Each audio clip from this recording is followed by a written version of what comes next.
নমস্কার, 7 নিউজ নেটওয়ার্কে আপনাদের সকলকে স্বাগত জানাচ্ছি। আর নির্বাচনী নিন্দুকের ডায়েরি নিয়ে আপনাদের সঙ্গে আমি চন্দন সেনগুপ্ত। নির্বাচন ঘোষণা এখন কার্যত সময়ের অপেক্ষা। আইনি জটিলতা কাটিয়ে এ মাসেরই মাঝামাঝি সময়ে নির্বাচন ঘোষণাটা অবশ্যম্ভাবী, যদি না বড় রকমের কোনো রকম দুর্ঘটনা ঘটে বা আইনি জটিলতা দেখা যায়। সুতরাং আমরা আমাদের এই যে নির্বাচনী প্রতিবেদনগুলো তৈরি করছি, সেগুলোর শুরুতে আমরা ব্যারাকপুর মহকুমাটাকে নিয়ে একটু আলোচনা করব, কারণ এই ব্যারাকপুর মহকুমা তৃণমূল কংগ্রেসের শক্ত ঘাঁটি বলে পরিচিত হয়ে আসছে 2011 সাল থেকে। যদিও মাঝখানে 16 সালে ব্যারাকপুর মহকুমার দুটি আসন কিন্তু তৃণমূলের হাতছাড়া হয়েছিল, সেটা অন্য প্রসঙ্গ। কিন্তু এই মুহূর্তে দাঁড়িয়ে যদি আমরা হিসেব করে দেখি, তাহলে এই ব্যারাকপুর মহকুমার সবকটি আসনে তৃণমূল কংগ্রেস বহু বহু যোজন এগিয়ে, ভাটপাড়া বাদ দিয়ে। কারণ ভাটপাড়ার আপনারা জানেন যে ওখানকার যিনি বাহুবলী নেতা বলে পরিচিত অর্জুন সিং, তিনি এখনো পর্যন্ত ধরে রেখেছেন তার ছেলে পবন সিং সেখানকার বিধায়ক। এবার আমরা শুরু করব ব্যারাকপুর মহকুমার একদম প্রথম আসন, যেটি বরানগর, অর্থাৎ 113 বরানগর বিধানসভা। এই বরানগর বিধানসভার যেটা সবচাইতে এবছর, মানে এই চলতি বিধানসভা অর্থাৎ অষ্টাদশ বিধানসভা নির্বাচনে বা আগামী বিধানসভা নির্বাচনে 2026-এর নির্বাচনে সবচাইতে কমন যে ফ্যাক্টরটা তৈরি হয়েছে বরানগরে, সেই কমন ফ্যাক্টরটা হচ্ছে স্থানীয় প্রার্থীর দাবি। আপনারা সকলেই জানেন যে সেই জ্যোতি বসু থেকে শুরু করে আছে সায়ন্তিকা ব্যানার্জি, মধ্যবর্তী সময় মতীশ রায়, অমর চৌধুরী, আপনার তাপস রায়, সায়ন্তিকা ব্যানার্জি, এরা কেউ বরানগরের ভূমিপুত্র নন। কিন্তু বরানগর দীর্ঘদিন ধরে, মানে শুধু জ্যোতি বসুকেই তো 5 বার জিতিয়েছে বরানগর, তারপরে মতীশ রায় একাধিকবার জিতেছেন, অমর চৌধুরী একাধিকবার জিতেছেন। সেই ঐতিহ্য ভেঙে তাপস রায় তৃণমূল কংগ্রেসে একাধিকবার জিতেছেন, এবং সর্বশেষ উপনির্বাচনে 2024 সালে সায়ন্তিকা ব্যানার্জি অভিনেত্রী, তিনি জিতেছেন। কিন্তু এখন বরানগরের যে রাজনৈতিক আবহ, সেই আবহে একটা দাবি উঠে আসছে যে স্থানীয় প্রার্থী চাই। এখন স্থানীয় প্রার্থী চাই বললেই যে স্থানীয় প্রার্থী হতে পারে এমনটা তো নয়। অন্তত পক্ষে তৃণমূল কংগ্রেসের ক্ষেত্রে এই স্থানীয় মানে প্রার্থীর দাবি কতটা টিকবে, সেটা প্রশ্নের মুখে। আমরা গত যে বিধানসভা নির্বাচনের উপনির্বাচন হয়েছিল, তাপস রায় দল বদল করে নেওয়ার ফলে 2024-এ আমরা দেখেছিলাম যে দীর্ঘদিন পরে বরানগর, মানে জ্যোতি বসুর পরে বরানগরে কাস্তে হাতুড়ি তারা চিহ্নে কোনো প্রার্থী দাঁড়াননি। যদিও বাম প্রার্থীরাই সেখানে জয়ী হয়েছেন। আরএসপির মতীশ রায়, তারপরে আরএসপির অমর চৌধুরী, এরা জয়ী হয়েছেন। এই 2024 সালে ফের বরানগরে কিন্তু সিপিআইএম প্রার্থী দিয়েছিল, এটা মাথায় রাখতে হবে। এবং সিপিআইএম প্রার্থী দিয়ে এই আসনে কিন্তু তাদের ভোটও বাড়িয়ে নিয়েছিল, এবং প্রার্থী হয়েছিলেন স্থানীয় নেতা, উত্তর দমদমের প্রাক্তন বিধায়ক তন্ময় ভট্টাচার্যের বাড়ি একেবারে খোদ বরানগরে, নেতাজি কলোনি লোল্যান্ডে, যেখানকার পুজোর জন্য বরানগর বিখ্যাত। কিন্তু তৃণমূল কংগ্রেসের প্রার্থী হয়েছিলেন সায়ন্তিকা ব্যানার্জি। সেই সায়ন্তিকা ব্যানার্জিও বরানগরের বাসিন্দা নন। আবার বিজেপির প্রার্থী হয়েছিলেন সজল ঘোষ। আপনারা সকলেই জানেন তিনি উত্তর কলকাতার, মধ্য কলকাতার বাসিন্দা, এবং শিয়ালদহ অঞ্চলের কলকাতা কর্পোরেশনের বিজেপি কাউন্সিলর।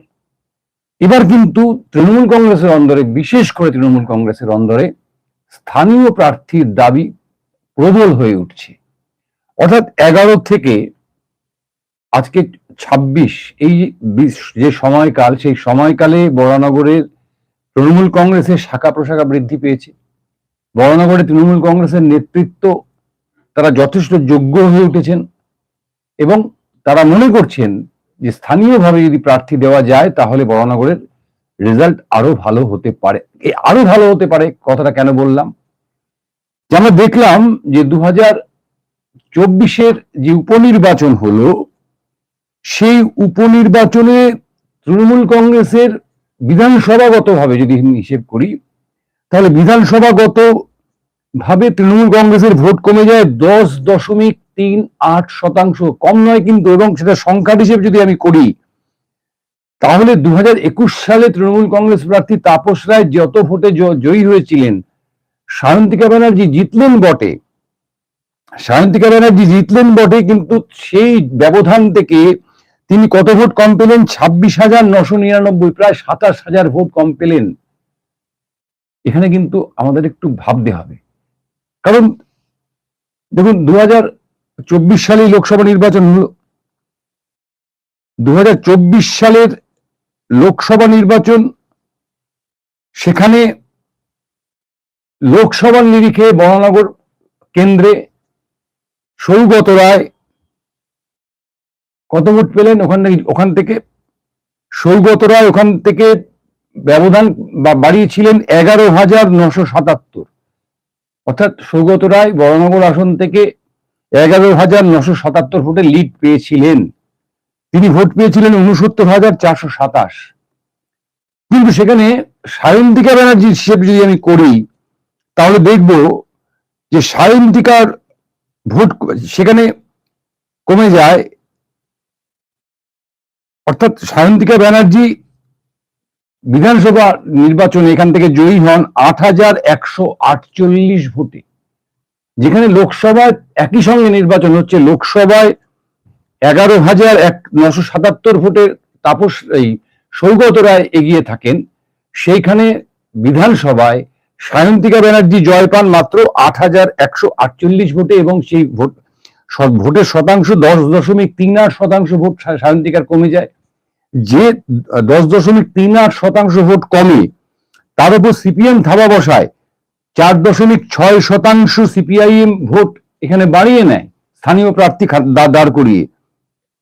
এবং এই বর্তমান যে পরিস্থিতি চলছে, সেই পরিস্থিতিতে দাঁড়িয়ে সজল ঘোষ বিজেপি তার ভোট বাড়িয়ে নেয় 6.91%, অর্থাৎ তৃণমূলের ভোট কিন্তু সরাসরি কেটে বিজেপির দিকে চলে যায় 6.91%। আমরা যেটা আগের দিন আলোচনা করেছিলাম, যে কোনো আসনে যদি তৃণমূলের ভোট 5% বেশি বিজেপি কাটতে পারে, সেই আসনটা কিন্তু এই 2026-এর নিরিখে, 2026-এর লোকসভা নির্বাচনের নিরিখে অত্যন্ত কঠিন হয়ে যাবে। সেই জায়গায় দাঁড়িয়ে বরানগরের যারা তৃণমূল নেতৃত্ব, তারা মনে করছেন যে স্থানীয় কাউকে যদি দাঁড় করানো হয়, এই মুহূর্তে বহু নাম ভেসে আসছে, আমি কোনো নামে যাচ্ছি না, তাহলে রেজাল্ট অনেক ভালো হতে পারে। এবার বরানগর বিধানসভা যদি আমরা হিসেব করে দেখি, 1951 সাল থেকে 2011 সাল পর্যন্ত টানা এ আসনে বামেরা জয়ী হয়ে এসছেন, টানা। যদিও 72 সালে সিপিআই এখানে জয়লাভ করেছিল, এবং সিপিআই কিন্তু সেই সময় জাতীয় কংগ্রেসের আপনার সঙ্গে ছিল, আপনারা সকলেই জানেন। তখনও সিপিআই বামফ্রন্ট, বা তখন বামফ্রন্ট তৈরি হয়নি, সেখানে জ্যোতিবাবু পরাস্ত হয়েছিলেন, আপনারা সেটাও জানেন। কিন্তু 72-এর নির্বাচনকে যদি বাদ দেই, তাহলে এখানে টানা 51 সাল থেকে টানা এখানে বামপন্থীরা জয়ী হয়ে এসেছে 2011 সাল পর্যন্ত।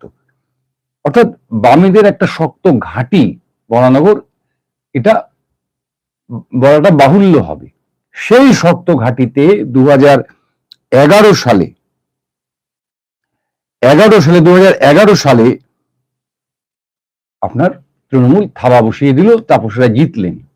এখানে উল্লেখ করে রাখতে হবে যে এই যে বামেদের যে জয়, সেই বামেদের জয়ের একটা ধারাবাহিকতা ছিল। জ্যোতি বসু যতদিন সিপিআইএম প্রার্থী বরানগরে ছিল, জ্যোতি বসু কখনো 50% কম ভোট এই বরানগর থেকে পাননি।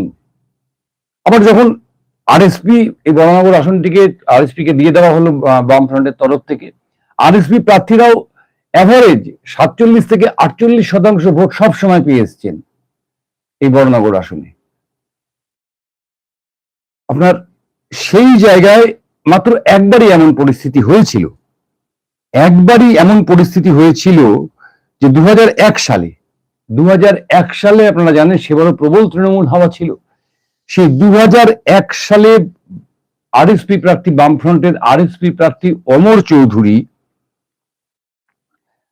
চৌধুরী এখানে তৃণমূল কংগ্রেস প্রার্থীকে পরাস্ত করেছিলেন মাত্র 2541 ভোটে।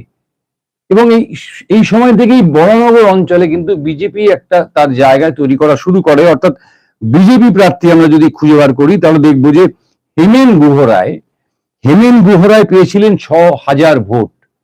অর্থাৎ এই যে 6000 ভোট সে সময় কিন্তু এই বামের ভোট রানে চলে যাওয়ার কোনো প্রবণতা ছিল না। অর্থাৎ এই 6000 ভোট এটা সরাসরি তৃণমূল কংগ্রেসের ভোট বিজেপি কেটেছিল। এই 6000 ভোট যদি তৃণমূল কংগ্রেস প্রার্থী ছিলেন অতীন ঘোষের ঝুলিতে যেত, তাহলে কিন্তু 2011 পর্যন্ত অপেক্ষা করতে হতো না তৃণমূল কংগ্রেসকে। 2001 সালেই কিন্তু বরানগরে বাম দুর্গের পতন ঘটাতে পারতেন তৃণমূল কংগ্রেসীরা, কিন্তু পারেননি।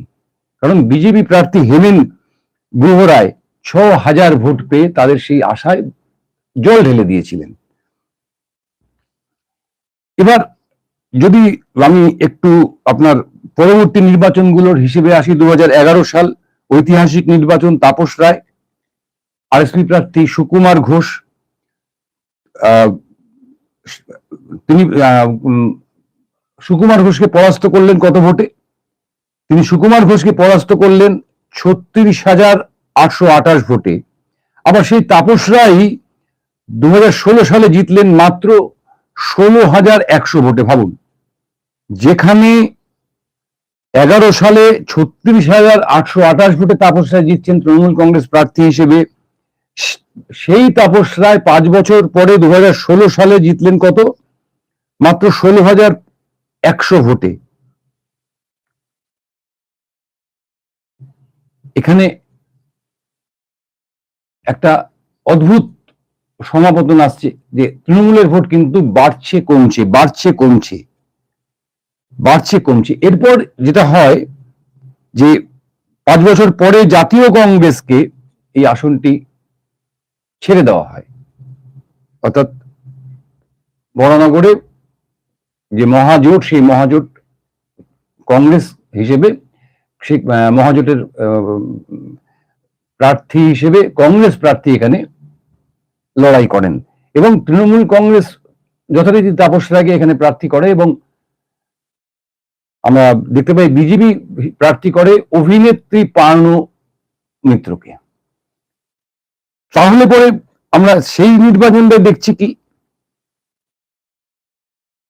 যে এই 21 সালের নির্বাচনের আগেই কিন্তু বামেরা লোকসভাগত ভাবে সারা পশ্চিমবঙ্গে 3 নম্বর স্থানে চলে গেছেন। অর্থাৎ যে আমরা কথাটা বলি যে তৃণমূল কংগ্রেস আর এবং বিজেপি যে লড়াই, সেই লড়াইটা কিন্তু শুরু হয়ে গেছে।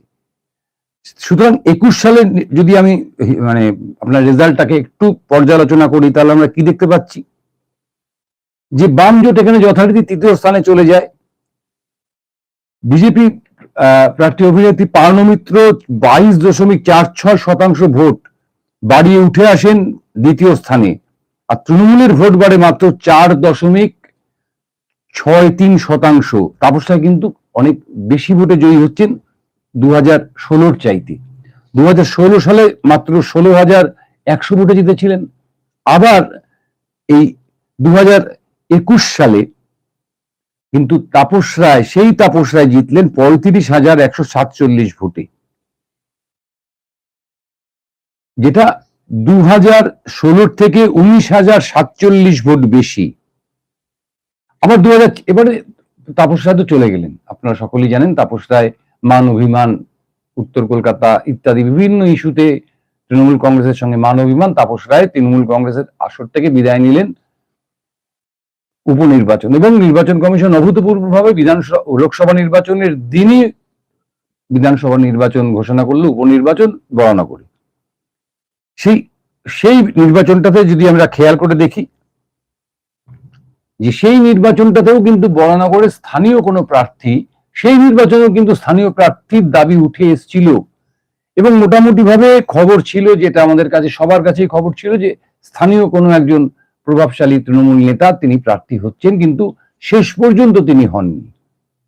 মমতা ব্যানার্জি নিজে উদ্যোগ নিয়ে বাঁকুড়ায় পরাস্ত তৃণমূল কংগ্রেস প্রার্থী সায়ন্তিকা ব্যানার্জি, অভিনেত্রী সায়ন্তিকা ব্যানার্জিকে বড়নগরের প্রার্থী করেন, এবং বড়নগরের যারা নেতৃত্ব এবং বড়নগরের যারা প্রার্থী পদের নিজেদেরকে ভেবেছিলেন তাদেরকে ব্যক্তিগতভাবে ফোন করে বলেন যে সায়ন্তিকাকে আমি দাঁড় করালাম, সায়ন্তিকাকে জেতাতে হবে। কিন্তু সেই ফলটা কি দাঁড়ালো? সেই ফলটা দেখা গেল যে উপনির্বাচনে সাধারণভাবে শাসক দলের ভোট অনেকটা বেড়ে যায়। আপনারা নৈহাটির যদি হিসেব দেখেন, অনেকটা বেড়ে গেছে, কারণ একই সঙ্গে নৈহাটির ভোট হয়েছিল। কিন্তু এই বড়নগর কিন্তু সায়ন্তিকা ব্যানার্জি 10.38% কম ভোট পেলেন। উল্লেখযোগ্যভাবে 10.38% কম ভোট পেলেন। উল্টো দিকে বিজেপির কলকাতা কর্পোরেশনের নেতা সজল ঘোষ প্রার্থী হলেন, তিনিও বহিরাগত। তিনি ভোট বাড়িয়ে নিলেন কতটা? 6.91%। বিজেপি তৃণমূলের ভোট তত কমলো প্রায় 10.5%, 10.38%। সেখানে বিজেপির ভোট বাড়লো 6.91%। আর দীর্ঘদিন বাদে আমি যেটা বলছিলাম যে সিপিআইএম এখানে স্থানীয় প্রার্থী করলো তন্ময় ভট্টাচার্যকে। তন্ময় ভট্টাচার্যও কিন্তু এখানে পূর্ববর্তী নির্বাচনের থেকে, বিধানসভা নির্বাচনের থেকে 4.6% ভোট বাড়িয়ে নিলেন। অর্থাৎ এই যে টোটাল ভোটটা কমলো, এই টোটাল ভোটটাই কিন্তু কমলো তৃণমূল কংগ্রেসের। আপনি যদি হিসেব করে দেখেন 4.6% আর 6.91%, তাহলে কি 10.38%-এর কাছাকাছি পৌঁছে যাচ্ছে। সুতরাং তৃণমূলের ভোট সরাসরি কাটলো বিধানসভা নির্বাচনে। অথচ এই আসনেই লোকসভা নির্বাচন একই সাথে হয়েছে। সেখানে সৌগত রায়, তাকে এখানে বড়নগরের তৃণমূল কংগ্রেসের কর্মী সমর্থকেরা জেতালেন 11,977 ভোটে, আর বিধানসভায় সায়ন্তিকা ব্যানার্জি জিতলেন 8,148 ভোটে। সুতরাং লোকসভা নির্বাচন এবং বিধানসভা নির্বাচনকে যদি আমরা এক চোখে দেখি বা এক সারিতে ফেলে দেখি, সেটা ঠিক হবে না। সুতরাং এই যে স্থানীয় প্রার্থীর যে দাবিটা উঠে আসছে, এটা বড়নগরে কিন্তু একটা মারাত্মক প্রভাব ফেলতে পারে আগামী নির্বাচনে।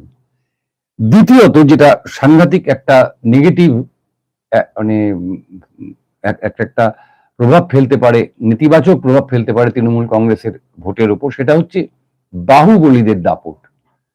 এই যে সময়কাল 11 থেকে আজকে 2026, বরানগরে বাহুবলীদের যে দাপট, আমাকে কারণ নাম বলতে হবে না, আপনারা সকলেই সমস্ত নাম জানেন। কারণ মানে প্রায় প্রতি মাসে না হলেও 2 মাস 3 মাস অন্তর অন্তর বরানগরে এক একটি ঘটনা ঘটে, এবং সেই বাহুবলী নেতাদের নাম প্রকাশ্যে চলে আসে, যদিও পুলিশ কোনো ব্যবস্থা নেয় না।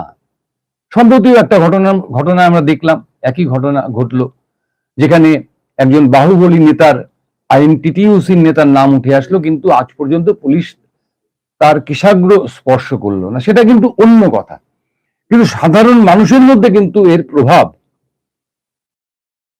সাংঘাতিক। সাধারণ মানুষের মধ্যে এর প্রভাব সাংঘাতিক। শুধু একজন নয়, একাধিক এই ধরনের বাহুবলী নেতা যারা আজকে বরানগরটাকে কার্যত শাসন করছে। বরানগরের সাধারণ মানুষের অভিযোগ যে নিজেরা যদি একটা বাড়ি করতে মানে চান তারা কেউ, তাহলেও নাকি সেই বাহুবলী নেতাদের সাঙ্গপাঙ্গদের আগে তুষ্ট করতে হয়। মানে তাদের দাপট এই হারে বৃদ্ধি পেয়েছে। এবং বরানগরে তৃণমূল কংগ্রেসের যে কেন্দ্রীয় সংগঠন যেটাকে বলা হয়, যদি আপনি 2011 আগের হিসেব, আপনারা আগের হিসেব করেন, তাহলে পুরো উত্তর 24 পরগনায়, আমার ব্যারাকপুর এই সাব ডিভিশনে বা ব্যারাকপুর শিল্পাঞ্চলে মাত্র 2টি জায়গায় কেন্দ্রীয়ভাবে তৃণমূল কংগ্রেসের সংগঠন ছিল। এক পানিহাটি, নির্মল ঘোষের নেতৃত্বে, কমল দাসের নেতৃত্বে, যেখানে কেন্দ্রীয়ভাবে তৃণমূল কংগ্রেস একটা শক্তিশালী দল হিসেবে প্রতিষ্ঠিত ছিল, এবং যেখানে নির্মল ঘোষ তৃণমূল কংগ্রেস প্রার্থী হিসেবে 2001 সালে জয়লাভ পর্যন্ত করেছিলেন। এবং ভাটপাড়া, সেখানে অর্জুন সিং বাহুবলী নেতা হতে পারেন, কিন্তু অর্জুন সিং এর দাপট এতটাই ছিল যে সেখানে তৃণমূল কংগ্রেস বারংবার সিপিএম কে টক্কর দিত, সিপিএম এর সঙ্গে বারংবার সিপিএম কে টক্কর দিত, সিপিএম এর সঙ্গে লড়াইয়ে তৃণমূল কংগ্রেস জয়লাভ করতো। অর্জুন সিং পার্ট এখন চুকে গেছে, কারণ অর্জুন সিং এখন বিজেপিতে। তার পরবর্তীতে যে তৃণমূল কংগ্রেসের আত্মপ্রকাশ এবং মানে আজকের যে রমরমা তৃণমূল কংগ্রেসের, এটা কিন্তু সম্পূর্ণ কাউন্সিলর কেন্দ্রিক একটা সংগঠন, অর্থাৎ কেন্দ্রীয় কোনো সংগঠন নেই, সমস্ত কাউন্সিলর কেন্দ্রিক। অর্থাৎ 35টি ওয়ার্ডে 35 জন কাউন্সিলর, সেই 35 জন কাউন্সিলরই নেতা এবং মাথার উপর বিধায়ক। আমরা মানে খেয়াল করেছি যে তাপস রায়ের যে একটা প্রভাব ছিল বিধায়কদের উপর, সায়ন্তিকা ব্যানার্জি কিন্তু সেই প্রভাবটা বজায় রাখতে পারেননি। কি কারণে পারেননি সেটা সায়ন্তিকা ব্যানার্জি জানেন আর তৃণমূল কংগ্রেস জানেন, আমরা কিন্তু সেটা সেই বিষয়ে আমরা অবগত নই। কিন্তু এটা সত্যি, বরানগরে তৃণমূল কংগ্রেসের কোনো কেন্দ্রীয় সংগঠন নেই। বরানগরে তৃণমূল কংগ্রেসের সংগঠন মানে 35টি ওয়ার্ডের কাউন্সিলর, তাদের যা ক্ষমতা সেই ক্ষমতা অনুযায়ী তার ওয়ার্ডের তৃণমূল কংগ্রেস। যদি দেখা যায় যে 1 নম্বর ওয়ার্ডে তৃণমূল কংগ্রেসের যিনি কাউন্সিলর তার দাপট কম, তাহলে দেখা যাবে হয়তো 4 নম্বর ওয়ার্ডে যিনি তৃণমূল কংগ্রেসের কাউন্সিলর তিনি এসে 1 নম্বর ওয়ার্ডের যে সংগঠন সেই সংগঠনের উপর প্রভাব বিস্তার করেছেন। এটা দিনের আলোর মতন স্পষ্ট বরানগর যে তৃণমূলের কোনো কেন্দ্রীয় নেতৃত্ব নেই, কোনো কেন্দ্রীয় সংগঠন নেই। এই যে কাউন্সিলর কেন্দ্রিক যে তৃণমূল কংগ্রেসের যে সংগঠন, সেই সংগঠন খুব স্বাভাবিকভাবেই সেখানে দেয়া নেয়ার একটা বড় প্রশ্ন চলে আসছে। আজকে রাজনীতিতে দেয়া নেওয়ার অনেকটা প্রভাব ফেলে বরানগর কেন সমস্ত বিধানসভাগুলোতেই। এই কেন্দ্রীয় নেতৃত্ব না থাকার ফলে যারা রাজ্য নেতৃত্ব বা সর্বভারতীয় নেতৃত্ব তৃণমূল কংগ্রেসের, যে সমস্ত কাউন্সিলরেরা এই নেতৃত্বের কাছাকাছি পৌঁছতে পারেন, যারা তৃণমূল কংগ্রেসের জেলা নেতৃত্ব রাজ্য নেতৃত্বের খুব কাছাকাছি পৌঁছতে পারেন, তাদের দাপট বেশি। যারা পৌঁছতে পারেন না তাদের দাপট কম। বরানগরের পুজোগুলো দেখলেই আপনারা সেই হিসেবটা একদম পরিষ্কার করে নিতে পারবেন। এইবার যার যত দাপট তার তত সেখানে শক্তি, এবং এর ফলে বরানগরের যে গোষ্ঠীদ্বন্দ্ব তৃণমূল কংগ্রেসের, আপনারা বলবেন কোথায় গোষ্ঠীদ্বন্দ্ব? বরানগর থেকে তো কখনো খবর হয় না যে তৃণমূল কংগ্রেসের অমুক নেতাকে ধরে পিটিয়েছে, না, এমন তর গোষ্ঠীদ্বন্দ্ব নয়। কিন্তু গোষ্ঠীদ্বন্দ্বটা এতটাই প্রকট এবং সেটা দেয়া নেওয়ার প্রশ্নে এতটাই আপনার মানে কি বলবো যে দিনের আলোর মতন স্পষ্ট, যেটা বরানগরের সাধারণ মানুষ টের পায়। সুতরাং এই গোষ্ঠীদ্বন্দ্ব কাটিয়ে বের হয়ে না আসতে পারলে, অর্থাৎ এই কাউন্সিলর কেন্দ্রিক দল এই জায়গার থেকে যদি বেরিয়ে না আসা যায়, বরানগরে যদি একটা তৃণমূল কংগ্রেসের কেন্দ্রীয় সংগঠন না গড়ে ওঠে, যেটা কিন্তু তাপস রায় তার যে সাংগঠনিক মানে ক্ষমতা ছিল, তিনি দীর্ঘদিন ধরে ছাত্র আন্দোলন করেছেন, শিয়ালদার বুকে ছাত্র আন্দোলন করেছেন, কলকাতার বুকে দাপটে রাজনীতি করেছেন। তার যে দাপট ছিল তাতে বরানগরে তাকে কেন্দ্র করে একটা কেন্দ্রীয় রাজনীতি তৈরি হয়েছে।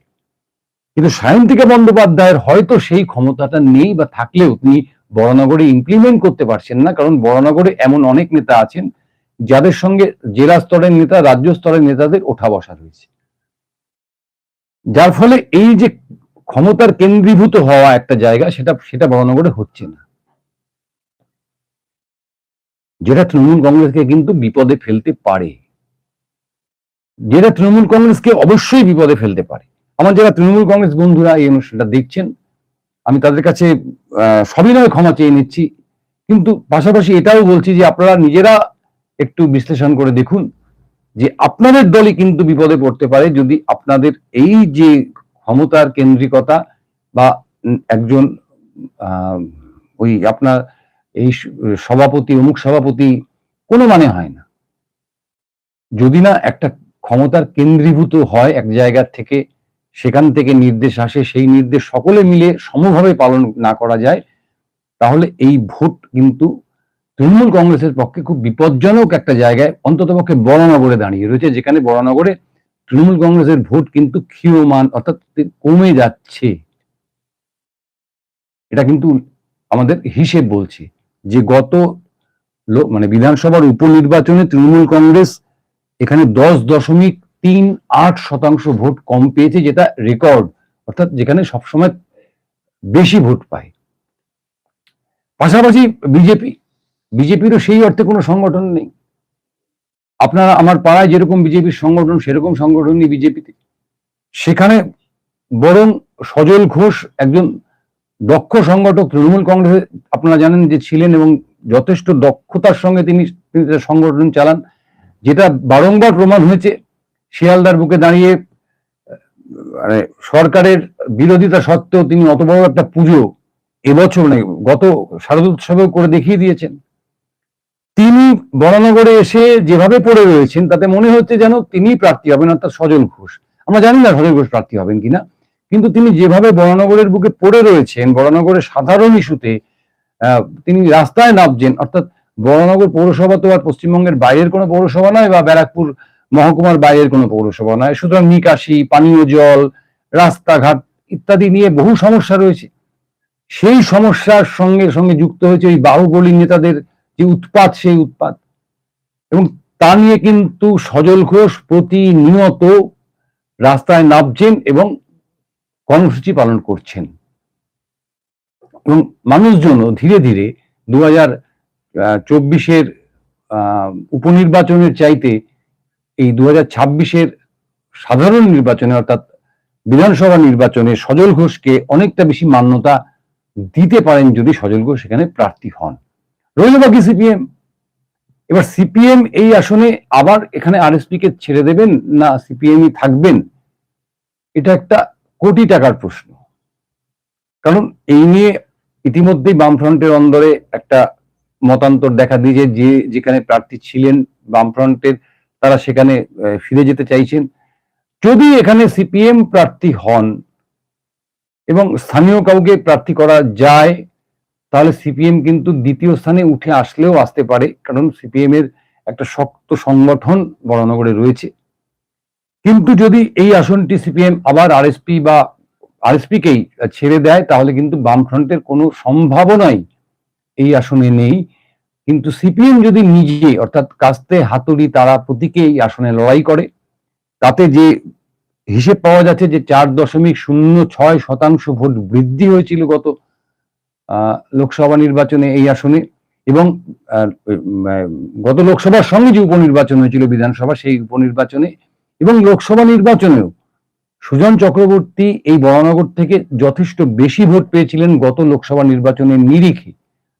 সেই যে ধারাটা, সেটা কিন্তু বজায় থাকতে পারে, কারণ বরানগরের একটা বাম ঐতিহ্য রয়েছে। এখন যেটা দেখার, যে এই যে বাহুবলী কর্তৃত্ব, কাউন্সিলর ভিত্তিক সংগঠন এবং স্থানীয় প্রার্থীর দাবি, এই সমস্ত বাধা বিপত্তি পেরিয়ে মমতা ব্যানার্জির লক্ষ্মীর ভান্ডার, মমতা ব্যানার্জির যুব সাথী, বা মমতা ব্যানার্জির আরো যে 98টা কল্যাণকর প্রকল্প সাধারণ মানুষ ভোগ করছেন, তার প্রতিদানে বরানগর আসন তৃণমূল ধরে রাখতে পারে কিনা, নাকি এই আসন আপনার তৃণমূলের হাতছাড়া হয়।